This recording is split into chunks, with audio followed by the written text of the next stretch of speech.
అది మీరు శ్రీని గారికి అడగండి. మీరు శ్రీని గారికి అడగండి. అమ్మ బ్లాక్మెయిల్ చేయడానికి అతడైనా చిన్న కిడ్ 60 years అమ్మ, ఒక స్టేట్ ఎమ్మెల్సీ, 25 years నుంచి పాలిటిక్స్లో రాజకీయాలు చేస్తూ వస్తున్నారు. మీరే అందరూ చాలా మంది పెడుతూ ఉంటారు స్టేట్ రౌడీ అని, స్టేట్ లీడర్ అని. అలాంటి మనిషిని నేను ఎలాగమ్మా బ్లాక్మెయిల్ చేయగలను చెప్పండి మీరే.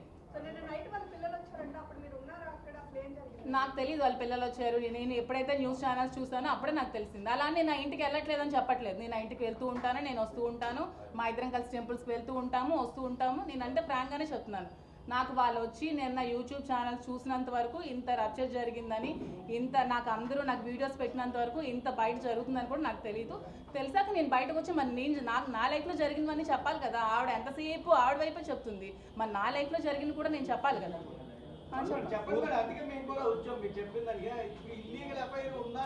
మళ్ళీ మీరు ఇల్లీగల్ అనకండి, దానికి ఇది ఇల్లీగల్ అని మీరు అనకండి. ఆవిడ పేరు పెట్టిందని మీరు ఇల్లీగల్ ఎఫ్ఐఆర్ అని మీరు పేరు పెట్టకండి. ఆవిడ అలా క్రియేట్ చేసి అలా చెప్పింది. ఇప్పుడు నాకు ఏ దిక్కు లేక నేను కలిసి ఉండాల్సి వస్తుంది. దాన్ని మీరు ఇల్లీగల్ అంటారో, మీరు ఏమంటారో, మీరు ఏం పేర్లు పెడతారో అది మీ ఇష్టం. నేనైతే ఇల్లీగల్ అని దానికి ఒప్పుకోను.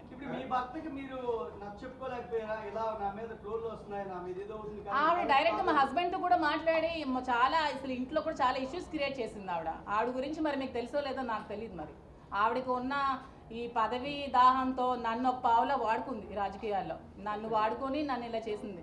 ఏమి ఈ 25 yearsలో శ్రీని గారు చాలా మంది లేడీస్తో పాలిటిక్స్లో చాలా మంది పొలిటీషియన్స్ లేడీస్తో ట్రావెల్ చేస్తూ ఉంటారు కదా. చాలా మంది ఎంపీటీసీలు ఉంటారు, ఎంపీపీలు ఉంటారు, ప్రెసిడెంట్లు ఉంటారు, అందరూ లేడీస్ ఉంటారు. ఎప్పుడు చాలా మందితో లేడీస్తో మాట్లాడతారు. మరి అందరు లేడీస్తో మాట్లాడితే నన్నే ఎందుకు ఆవిడ ఇచ్చేయాలి, ట్రాప్ చేయాలి? ఆవిడ నన్ను ట్రాప్ చేసింది, నేను శ్రీని గారిని ట్రాప్ చేయడం కాదు. ఈవిడ నన్ను ట్రాప్ చేసి నన్ను ఒక పావులాగా వాడుకొని ఆవిడ టికెట్ పొందడానికి నన్ను యూజ్ చేసుకుంది ఆవిడ. నేను అవన్నీ ట్రాప్ చేయలేదు. ఏంటి రాజకీయాల్లోకి వస్తే ఎవరైనా రాజకీయాల్లోకి వస్తారండి. మొన్న ఎలక్షన్లో ఫస్ట్ ట్రిప్ నిలిచిన వాళ్ళు కూడా గెలిచారండి. అదంతా లక్ అండి. రాజకీయం మా చిన్నప్పటి నుంచి ఉంది. రాజకీయం చేయాలంటే ప్రతి ఒక్కరు రాజకీయాలు చేయగలరండి. దాంట్లో ఏముంది, పూర్వం నుంచి మాకు వచ్చింది. ఇవన్నీ ఎందుకండి కబుర్లు?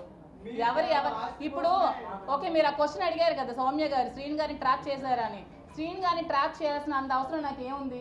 మార్నింగ్ ప్రెస్ మీట్లో వాణి గారే చెప్పారు, ఫైనాన్షియల్ క్రైసిస్లో మేము ఉన్నాము, శ్రీని గారు ఒక షర్టు బనీన్తో వచ్చారు, అతనికి ఏమీ లేదు అని చెప్పారు. మరి ఏమీ లేనప్పుడు, అతని దగ్గర రూపాయి కూడా లేనప్పుడు అతన్ని ట్రాప్ చేయాల్సిన అవసరం నాకు ఏముంది? ఒక 60 years అతన్ని ఏమీ లేని అతన్ని ట్రాప్ చేయాల్సిన అవసరం ఏముంది? ఫైనాన్షియల్గా మేము వెల్ సెటిల్డ్, మా ఫాదర్ గారు వెల్ సెటిల్డ్, మా హస్బెండ్కి ఒక 10 to 15 lakhs శాలరీ వచ్చేది, మా మాయ గారు వెల్ సెటిల్డ్. సో ట్రాప్ చేయాల్సిన అవసరం నాకు ఏముందండి? సౌమ్య గారు చెప్పండి.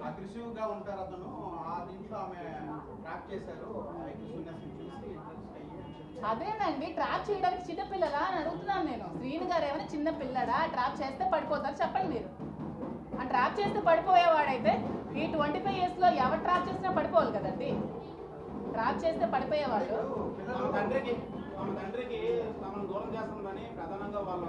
తమ తండ్రి అన్నారు కదా. ఈ 2 yearsలో తండ్రి ఎక్కడున్నాడో, తిన్నాడా, ఉన్నాడా, ఇల్లుందా, ఎక్కడున్నాడో, ఏ రోడ్డు మీద ఉన్నాడో ఎవరికైనా తెలుసా? చాలా మంది వచ్చేవాళ్ళు కదా అతను ఇంటర్వ్యూస్ తీసుకోవడానికి. అతను ఎలాంటి సిచ్యువేషన్లో ఉండేవాడో, కొన్ని రోజులు రోడ్డు మీద ఉన్నారు. ఆ విషయం తెలుసా పిల్లలకి? మరి అప్పుడేమయ్యారు పిల్లలు? అది తండ్రి కోసం వాళ్ళు ఇక్కడ ఏం జరిగిందో అది మీరు వాళ్ళకే శ్రీని గారికి అడిగితే మీరు చెప్తారు అక్కడ ఏం జరిగింది. నేను ఆ సిచ్యువేషన్లో లేను. నాకు తెలిసింది ఏమంటే 2 yearsగా అతను చాలా స్ట్రగుల్స్ ఫేస్ చేసి ఇంటికి తాళం ఆవిడ వేసేస్తే నడి రోడ్ మీద ఉంటే మేము చూసుకోవాల్సి వచ్చింది. ఈవెన్ ట్రాప్ చేస్తే అంటారు కదా, ఎందుకోసం? ఆ శ్రీని గారికి ఏం ఆస్తుందో చెప్పండి నాకు అంటున్నాను నేను. శ్రీని గారికి ఉన్న ఆస్తి ఏమిటి?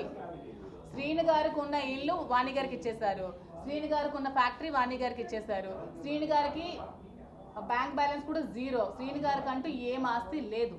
సో నేను శ్రీని గారిని దేనికోసం ట్రాప్ చేస్తానో మరి వాళ్ళకే తెలియాలి. ఎక్కడ సంపాదించారేటో కొంచెం చెప్పండి నాకు కూడా డీటెయిల్స్ ఏమైనా ఉంటే. మరి ఏమైనా మీరైనా ఎంక్వైరీ చేయండి. నాకు తెలిసి శ్రీని గారు పాలిటిక్స్లోకి వచ్చి నీతి నిజాయితీ ఉన్న నాయకుడు ఎవరైనా ఉన్నారంటే శ్రీని గారే. అతను ఏమైనా కరప్షన్ చేయరు సంపాదించడానికి. అతని దగ్గర ఆస్తులు అంటూ ఏమీ లేవు, ఉన్నవన్నీ ఫ్యామిలీకి ఇచ్చేస్తారు. సో అతన్ని ట్రాప్ చేసి నేనేం లబ్ధి పొందాల్సిన అవసరం నాకు లేదు. నేను ఫైనాన్షియల్గా వెల్ సెటిల్డ్. నాకు వైజాగ్లో నాకు ఆస్తులు ఉన్నాయి. మా ఫ్యామిలీ వాళ్ళు శ్రీకాకుళంలో ఎవరికైనా చెప్తారు చాలా వెల్ సెటిల్డ్ ఫ్యామిలీ. అక్కడ అత్తగారి ఫ్యామిలీ కూడా చాలా వెల్ సెటిల్డ్. నాకంటూ ఫైనాన్షియల్గా నాకు చాలా అసెట్స్ ఉన్నాయి. నేను ఎలక్షన్లో 1 crore to 2 crores నేను ఖర్చు పెట్టాను ఎలక్షన్స్లో. మీరు కావాలంటే క్యాడర్ ఎవరికైనా అడగండి. ఎలక్షన్ ముందు నేను ఎంత డబ్బులు ఖర్చు పెట్టానో చెప్తారు. నా పర్సనల్గా నా అమౌంట్ నేను ఎలక్షన్లో ఖర్చు పెట్టి ఎలక్షన్ చేశాను. సో దేనికోసం ట్రాక్ చేయాల్సిన అవసరం నాకైతే లేదు. ఇది క్లారిటీగా తెలుసుకుంటే చాలా మంచిది. మంచి కోరుకునే వ్యక్తి, ఇప్పుడు మీరు అలాంటి వ్యక్తి, మీరు ఆయన మీద ఆరోపణలు వచ్చినప్పుడు ఆయన దూరంగా వెళ్ళొచ్చు కదా. నేను ఇప్పుడు దూరంగానే ఉన్నానండి. వాళ్ళ ఫ్యామిలీ కావాలంటే కలవమానండి. అతను అదే అంటున్నాను కదా, ఆవిడకి ఏమైనా సమస్యలు ఉంటే వాళ్ళ హస్బెండ్తో కూర్చొని తెలుసుకోమనండి. పిల్లలకి అతనికి నన్ను మాత్రం లాగొద్దు అని చెప్తున్నాను. నేను ఇది చెప్పడానికి వచ్చాను. నన్ను బయటకి లాగొద్దు. నిజంగా ఆవిడకి హస్బెండ్తో కలవాలి అనిపిస్తే హస్బెండ్తో కలవమానండి, హస్బెండ్తో మాట్లాడుకోమానండి, పిల్లల్ని హస్బెండ్తో కలవమానండి. అది వాళ్ళ లైఫ్, వాళ్ళ ఫ్యామిలీ మ్యాటర్, నాకు సంబంధం లేని విషయం. మేడం ఇప్పుడు ఒకటే అంటున్నారు, వాళ్ళు రాత్రిలో కూడా వచ్చింది, మా ఫాదర్ మాకు దూరం అయిపోయారు, మీరేమో ఆ ఇంటి నుంచి వెళ్ళిపోవాలి, మా ఫాదర్ మాకు దగ్గర అవ్వాలి అనేది వాళ్ళు డిమాండ్ చేస్తారు. అది మీరు కాదండి, నేను ఇప్పుడు ఇంట్లో ఉండట్లేదు, నేను అప్పుడప్పుడు వెళ్ళి వస్తున్నాను అంతే. వెళ్ళమనండి, ఇంట్లో ఉండాలంటే అది శ్రీను గారికి వాళ్ళకి సంబంధించిన విషయం అండి. అది మీరు ఏమండి ఎలక్షన్ చెప్తున్నాను నేను. అదే ఎలక్షన్ నేను 2 months నేను కాల్ సెంటర్ పెట్టాను. అక్కడ మీ చాలా సార్లు వచ్చావు కదా సౌమ్య, నువ్వు కూడా. నేను ఐపాక్ టీం పెట్టాను. ఎలక్షన్ దగ్గరుండి నేను చేశాను. ఎలక్షన్ దగ్గరుండి చేశాను. నేను అక్కడ ఉన్నాను. ఎవరు అడిగినా చెప్తారు నేను ఉన్నాను. ఎలక్షన్ దగ్గరుండి చేశాను. ఫైనాన్షియల్గా నా డబ్బులు నేను ఖర్చు పెట్టుకొని చేశాను. నేను ఉండి వచ్చానని చెప్తున్నాను కదా. దాంట్లో నేను దాయడానికి ఏముంది? డబ్బు కోసం కాదంటున్నారు, ప్రేమ కోసం దగ్గర అయ్యారా?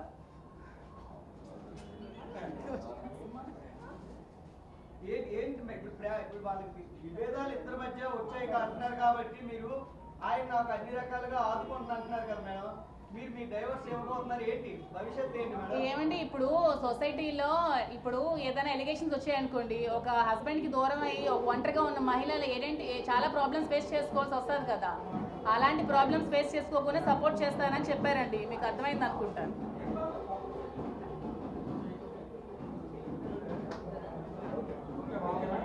అర్థమైందా? ఇంకేమైనా క్వశ్చన్స్ ఉన్నాయా?